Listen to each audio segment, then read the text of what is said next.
Alors le livre papier pour moi était effectivement quelque chose de très important. On le manipule, on l'a toujours près de soi, on le consulte quand on a besoin. Je voulais aussi, je parle de marque et je ne voulais pas parler de marque sans faire un bel objet, et un bel objet reste physique.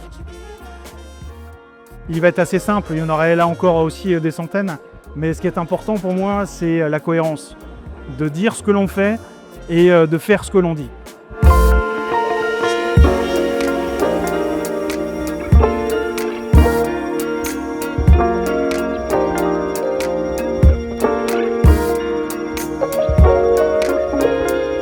Dès le départ, il était un peu question de le mettre en forme, de l'illustrer. Surtout, l'intention de base, c'était de faire un ouvrage qui ne soit pas chiant. Voilà, surtout pas chiant.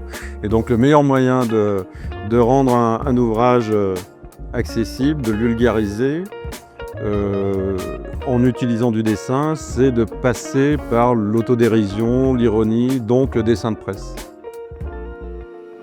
C'est le dessin avec le tatoueur qui est en train de dessiner dans le dos d'un gros balèze ce fil à girafe. J'ai une petite tendresse particulière pour celui-ci, pour une raison toute simple.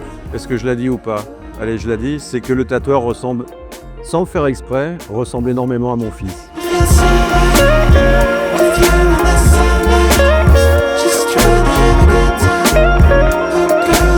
Dans le petit passage qui me permet à moi, néophyte, de mieux comprendre parce que les illustrations apportent cette petite tendance qui est moins sérieuse, mais qui me permet quand même de rentrer dans le fond. Je trouve que la mise en page est très intéressante, surtout pour un livre de communication. Et ça donne vraiment envie de le feuilleter, de revenir aux pages d'avant, de picorer tout au long du livre. Je crois qu'il y a 464 pages. C'est lourd, mais c'est aussi lourd de sens. Je pense que ce que nous a concocté Arnaud, c'est fort en histoire, fort en sens. Comme d'habitude avec Nicolas et Arnaud, c'est parfaitement en page, très clair, bien chapitré. J'ai hâte de le lire.